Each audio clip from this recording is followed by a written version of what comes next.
Hi சுட்டீஸ், இன்றைக்கி நம்ம வானவில் அப்புறம் குட்டி எலி கதை தான் பார்க்க போகிறோம். வானவில் பார்க்குறதுக்காக ஒரு குட்டி எலி மலை மேலே போய் நின்று பார்க்குது. அப்போது அது ஃபஸ்ட் டைம் அது பார்த்துருச்சு. அதை பார்த்த உடனே அதுக்கு செம்ம ஷாக் ஆகிடுச்சு. வாவ், எவ்வளோ அழகான ஒரு வானவில்! இந்த வானவில்லை இதுவரை நம்ம பார்க்காம போயிட்டோமே, பரவாயில்ல எப்பயாச்சும் பார்த்தோமே அப்படின்னு சொல்லிட்டு அதுக்கு பிடிச்ச சீஸ் கூட எடுத்து சாப்பிடுது. என்ன ஒரு அருமையாக இருக்குது! நமக்கு பிடிச்ச வானவில்லை இப்படி நம்ம பார்த்துட்டோம். அதோடு இந்த மழை நமக்கு ரொம்ப பிடிச்ச இந்த சீஸ் சாப்பிடவே ரொம்ப அருமையாக இருக்கே. அப்படியே என்னோடய குடும்பத்தையும் நான் கண்டுபிடிக்கணும் அப்படின்னு அது ஆசைப்படுது. ஆமாம் சுட்டீஸ், இது சின்ன வயசில் வீட்டை விட்டு தொலைஞ்சி வந்துடுச்சு. அது இப்போ தனியாக தான் வாழ்ந்துட்டுருக்கு. அவங்க அம்மா அப்பா அதுக்காக காத்திருக்காங்கன்னு அதை நம்பிட்டுருக்கு. நம்ம எப்படியாச்சும் வீட்டை நம்ம கண்டுபிடிச்சிருவோம், அதுக்கு இந்த வானவில் நமக்கு ஹெல்ப் பண்ணணும்னு நினைக்குது இந்த சின்ன குட்டி எலி. அது மனசில் நினச்சிக்கிட்டே எல்லாத்தையும் யோசித்து பார்க்குது. அம்மா அப்பா எப்படி இருப்பாங்க அப்படின்லாம். சரி, நம்ம நம்ம தான் ஸ்ட்ராங்காக நினச்சிக்கணும். நமக்கு தான் ஹெல்ப் பண்ணிக்கணும்.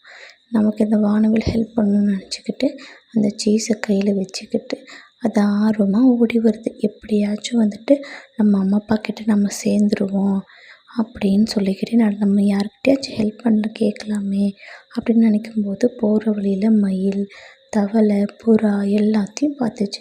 அப்போது அதுங்கிட்டலாம் ஹெல்ப் கேட்டுச்சு.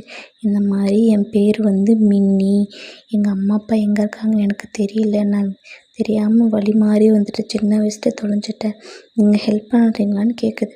கண்டிப்பாக நாங்கள் ஹெல்ப் பண்ணுறோங்க, ஒரு குட்டி பூனைக்கிட்ட கேட்டு பாருன்னு சொல்கிறாங்க. அப்போ போகிற வழியில் ஒரு குழிக்குள்ளே விழுந்துடுச்சு. அங்கே அந்த குட்டி பூனை அங்கே பார்த்துச்சு. அது என்னம்மா யார் நீன்னு கேட்டதுக்கு, இந்த மாதிரி தான் என் பேர் மின்னி, நான் தொலைஞ்சிட்டேன், என்னை எங்கள் அம்மா அப்பா கிட்ட சேர்க்க ஹெல்ப் பண்ணுறியா அப்படின்னு சொல்லிச்சு.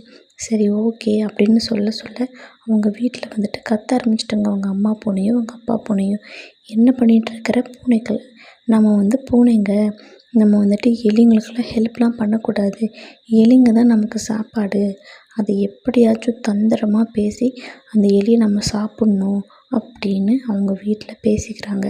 அப்போ அதை கேட்டால் அவங்க பக்கத்து வீட்டு பூனையும் சொல்லிச்சு, ஆமாம் ஆமாம், எங்களுக்கு கூட எலி சாப்பிட்டு ரொம்ப நாள் ஆச்சு, இப்போல்லாம் வீட்டில் தான் நாங்கள் வீட்டிலே வளர்கிறதுனால வீட்டில் செஞ்ச சாப்பாடு கொடுக்குறாங்க, அந்த குட்டி குட்டி ஸ்நாக்ஸ் கொடுக்குறாங்க, எனக்கு பிடிக்கல, நம்ம பூனை எப்போவுமே எலி தானே சாப்பிடுவோம் அப்படின்னு சொல்லி கேட்குது.